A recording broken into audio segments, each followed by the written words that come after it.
இங்கே இருக்குது பாருங்களேன் சப்போட்டா மேலெல்லாம்.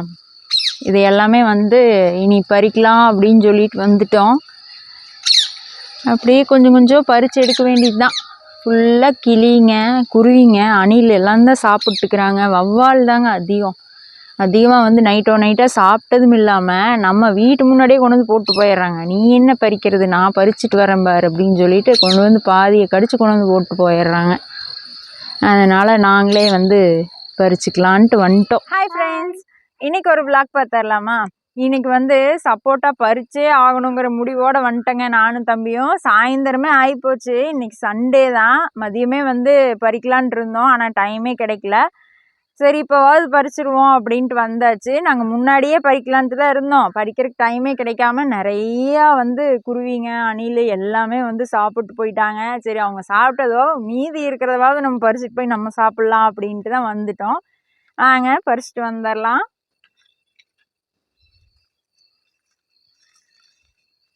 பொறிக்கலாமாடா?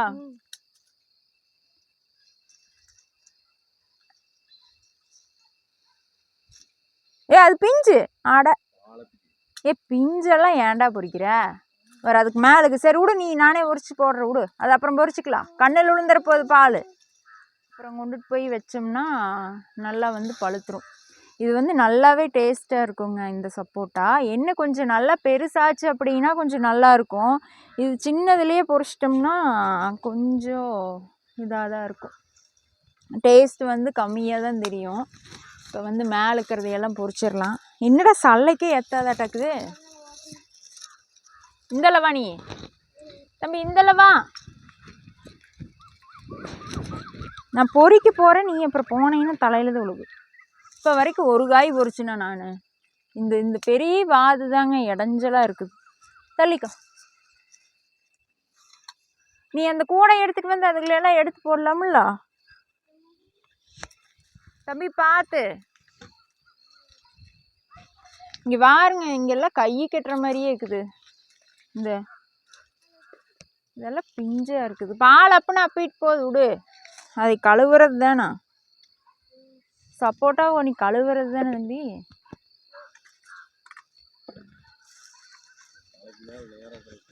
தம்பி தள்ளிக்கோ, நீ மேலே பொறிக்கிறேன். போது அந்த நிறைய இருக்குது. நம்ம தான் ஜெயிக்க போகிறோம் இன்னைக்கு. ஐயோ, கிளிகளாம் கத்துதுங்க, எங்கடா என்னோட சாப்பாடை தூக்கிட்டு போறீங்கன்னு.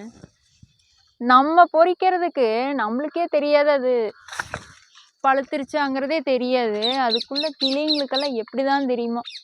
பாரா வந்துட்டாங்க கிளியெல்லாம்.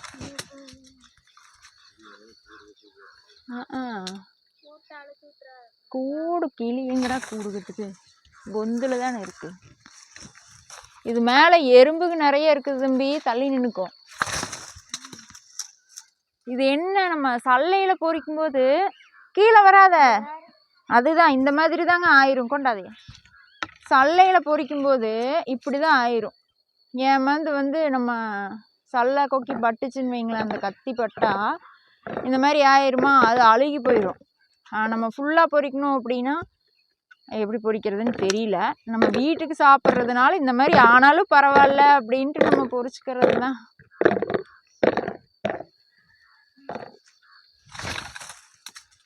நிறைய இந்த மாதிரி தாங்க வாங்கி போயிடும். ஆனாலும் விடுறதா இல்லை, சல்லையிலேயே பொறிச்சிக்கிறது. கீழால் இருந்துச்சுன்னா நம்ம அழுங்காமல் அப்படியே கையில் பொறிக்கலாம். இங்கெல்லாம் நிறைய இருக்குதுங்க இதை. ஐயோ, என்ற மேலேயே அடிச்சிருக்கு. ஐயோ, இருட்டாக ஆகி போச்சுங்க. நேரத்துலேயே வந்திருக்கலாம். ஏன் தம்பி? இதெல்லாமே வந்து சின்ன காய்த. இதெல்லாமே சிறுசுத. நல்லாவே பெருசாக காய். இந்த நிறைய பால் அப்படியே அது பச்சையாக இருக்குதா, பால் ஒழுகிட்டே இருக்கு. அந்த சப்போட்டா பால் வந்து கையில் பட்டுச்சுன்னு வைங்களேன், அப்படியே பிசு பிசுன்னு பிடிச்சிக்குமாக்கு. இதிலெல்லாம் பார்த்து தாங்க போகணும். உள்ள நிறைய பதவலாக இருக்குதா. நம்ம உரம்புறைகள்லாம் உள்ளே படுத்துட்டு இருந்தாலும் படுத்துட்டு இருப்பாங்க, சௌரியமாக படுத்துட்டு இருப்பாங்க. இதை எறும்பு பாருங்க. இதை இங்கே பாருங்க, சப்போட்டால எறும்பு. இதை எறும்பு கூட்ட பாருங்க எத்தனை தான் இருக்குதுன்னு. ஒரு சப்போட்டால இவ்வளோ எறும்பு. மேலே இருந்துச்சுன்னு வைங்களேன், இந்த மாதிரி வந்து நம்ம பொறிக்கும்போது ஃபுல்லாக மேலே விழுந்துடும். மேலே விழுந்துச்சுன்னா அவ்வளோதான், அப்புறம் ஓட வேண்டியது தான். ஓடுங்கடா எல்லாம் வீட்டுக்கு அப்படின்ட்டு ஓட வேண்டியது தான். அந்த மாதிரி தான் ஆயிரும். ஒரு செடியை விட்டு வைக்க மாட்டேங்குதுங்க இந்த சிகப்பெரும்பு. இதுக்கு என்ன பண்ணுறதுன்னு தெரிய மாட்டேங்குது. ஆமாம், பாதாணி மரத்துலேயும் இருக்குது, அப்புறம் கொய்யா மரத்தில், எல்லா மரத்துலேயுமே வந்துருச்சு. வேகமாக எல்லாத்துலேயும் பரவிடுச்சு. இது என்ன பண்ணுறதுனே தெரியல.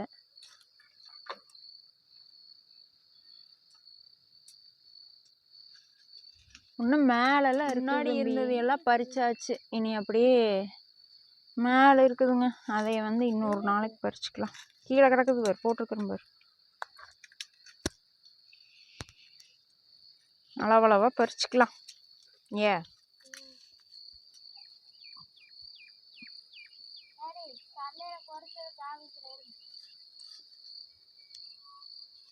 எத்தனை இருக்குது அவங்க அடியில்? இன்னொன்று இருக்குது பாரு. ஆண்டா, இந்த மாதிரி ஆயிடுச்சா? நிறைய இப்படித்தான் செதுக்கிட்டு போயிடுது. என்ன பண்ணுறது? ஆனால் அதெல்லாம் ஒரு மாதிரி அழுகுன மாதிரி ஆயிருமாக்கு பழுத்தாலுமே. பரவாயில்ல, ஏதோ காய் நல்லா இருக்கிறது தப்பிச்சு நம்மளுக்கு சாப்பிட வேண்டியது. சரி பா, இந்தளவா பொறிக்கிறேன். ஒடியா பா போட்டு.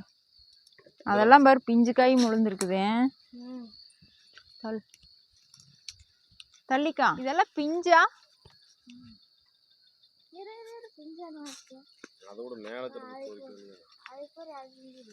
பிஞ்சு இல்லையே அது. தள்ளிக்கா, இங்க நிக்காத, தலையில் விழுந்துரு.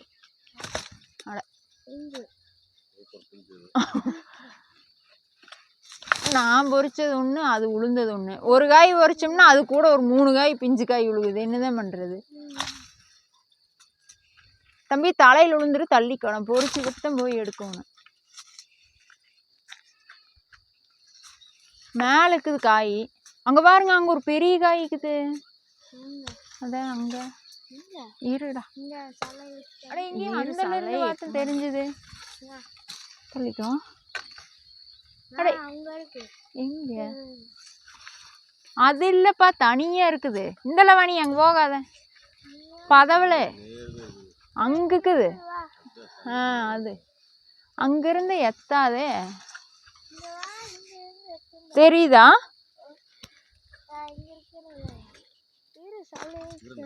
ஏது?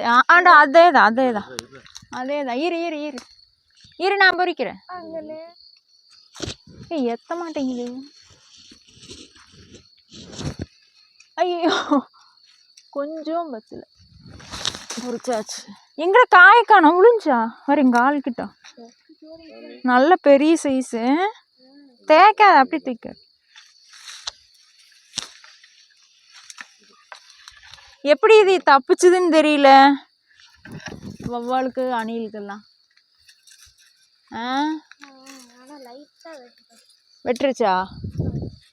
வெட்டிட்டு இன்னைக்கு வந்து இவ்வளோ அறுவடை பண்ணிட்டோம். இதில் என்னன்னா நிறைய வந்து கட் ஆயிருச்சுங்க. இந்த மாதிரி வந்து நிறைய கட் ஆயிருச்சு. ஆனாலும் பரவாயில்ல அப்படின்னு என்ன பண்ணுறதுன்னு தெரியல. இது எப்படி நம்ம சல்லையில் பொறிச்சோம்னா இந்த மாதிரி தான் ஆகுது. இது நல்ல பெரிய காய், ஆனாலும் அதுவும் கொஞ்சம் வெட்டுப்பட்டுருச்சு. இதை வந்து நம்ம பழுக்க போட்டோம்னா வடவடன்னு ஒட்டுதுரோ. இதை பழுக்க போட்டோம்னாலுமே ஒரு மாதிரி அழுகுன மாதிரி ஒரு மாதிரி ஆயிரும். அது நல்லா ஒட்டிக்குமாச்சு. இதை கொண்டு போய் நீ நல்லா கழுவி தண்ணி ஈரம் இல்லாமல் அப்படியே வந்து அரிசி சாக்குலையோ ஏதாவது ஒரு டப்பாலையோ போட்டு வச்சோம்னா அப்புறம் அப்படியே ஜம்முன்னு பழுத்துரும். சரிங்க, இனி வந்து அடுத்தது அந்த விதைங்களுக்கெல்லாம் வந்து வெண்டைக்காய் விட்டுருந்தோம். அந்த வெண்டைக்காயும் கொஞ்சம் பறிச்சுட்டு வழக்கம் போல் பச்சை மிளகாயும் பறித்து எடுத்துக்கலாம். இந்த வெண்டைக்காய் வந்து விதைக்காக விட்டுருந்தோங்க. இந்த வெண்டைக்காய் நல்லாவே பெருசு. இங்கே பாருங்களேன், என்னோடய ஹைட்டில் எவ்வளோ பெருசு இருக்குன்ட்டு. ஆமாம், என்னை விடவே ஹைட்டு. இது வந்து நிறைய கிளையோடு இருக்கும். நிறைய காய் கொடுத்துச்சா. குத்துதுடா.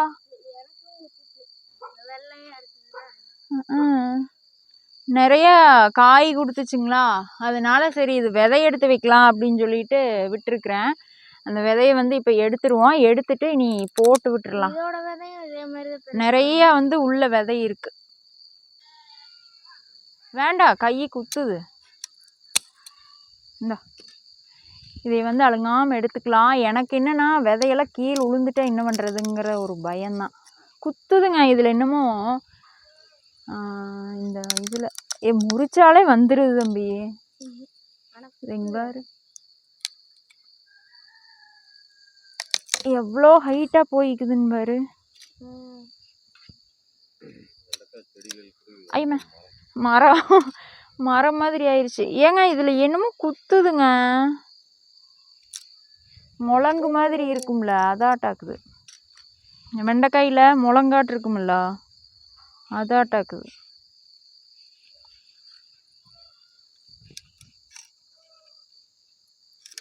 எல்லாம் இருட்டாயிருது. எது பண்ணாலும் இருட்டுக்குள்ளே தான் பண்ண வேண்டியதாக இருக்குது. நாளைக்கு வந்து இதையெல்லாம் க்ளீன் பண்ணி அப்புறம் அப்படியே வந்து விதைகள்லாம் போட்டுட்டுக்கலாம் கொஞ்சம் அப்படின்ட்டு. இது அவ்வளோதாண்ணா. இனி இன்னொரு செடி இருக்குது, அதில் நீ பொறிக்க வேண்டியது தான். இந்த 2 செடியிலையுமே விதை போதுமான விதை இருக்க மாட்டாக்குது. அப்புறமா எடுத்து வச்சிட்டோம்னா அதுக்கப்புறம். ஆனால் இது நிறைய காய் கொடுத்துச்சுங்க இந்த வெண்டைக்காய். ஆமாம், எது 2ம் தான். 2 செடியுமே தான் நிறைய காய். இப்படினாலே வந்துடுதுடா, உடச்சோம்னாலே வந்துடுது. இதுக்கு எது கத்திரிக்கோள் எட்டு வந்தேன்னு தெரியல. இங்கே பாருங்க, இது விதை ஒரு வெண்டைக்காயிலேயே விதை நிறைய இருக்குதுங்க. பார்த்து கையெல்லாம் குத்துது தம்பியோ. நீ வாட்டுக்கு பொறிச்சிட்டு இருக்காத.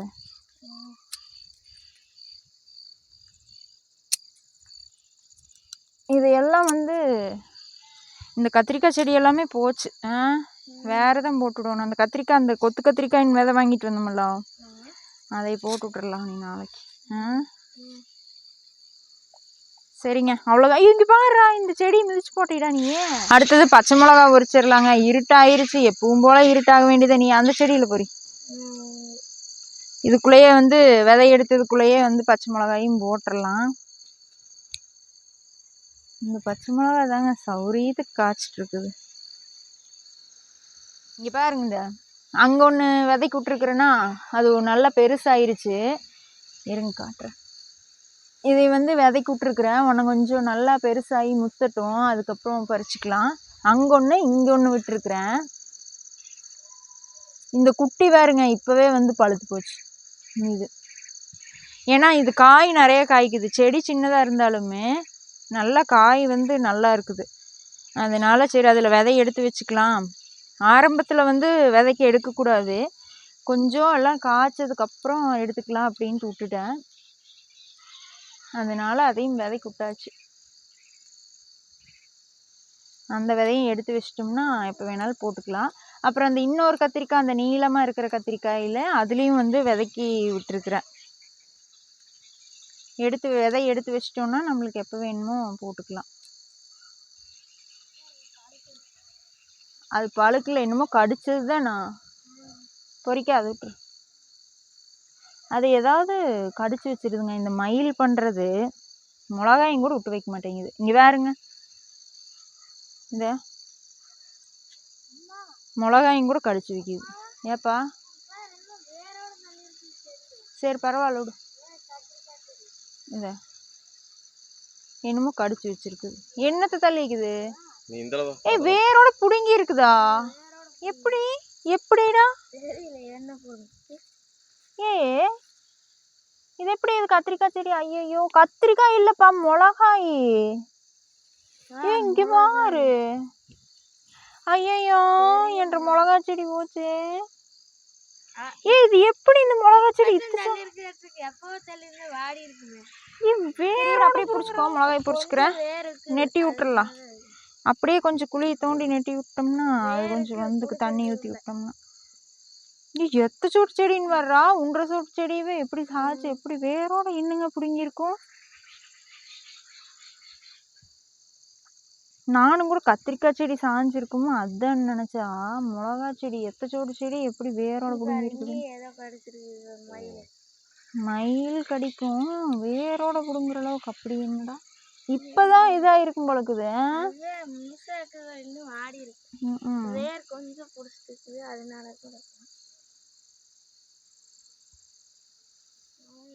சரி அதை வெய், அப்புறம் நம்ம நெட்டி விட்டுக்கலாம். விட்டுரு, கீழே போட்டுரு, கீழே அப்படியே படுக்க வை, நம்ம குழியை தோண்டி நெட்டிக்கலாம். அது நிக்காதுப்பா செடி வெயிட்டு. தர்ஷனு செடி வெயிட்டு விட்டுரு.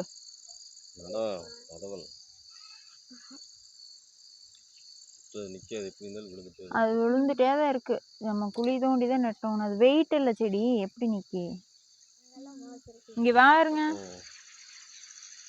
எப்படி கடிச்சு வச்சிருக்குதுன்னு. மிளகாய் காரம், அதுலயும் இந்த மிளகா நல்லாவே காரமா இருக்குது. 4 மிளகா ஓட வேண்டியதுல 2 மிளகா ஓட்டாலே போது மாட்டாக்குது, அந்த அளவு காரமா இருக்குது.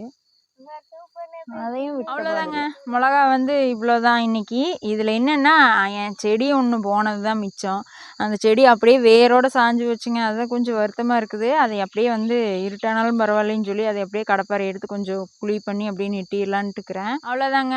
இன்றைக்கி சப்போட்டா, அதுக்கப்புறம் இந்த வெண்டைக்காய் விதை எடுத்துருக்குறோம், பச்சை மிளகா இதெல்லாம் வந்து அறுவடை பண்ணிட்டோம்.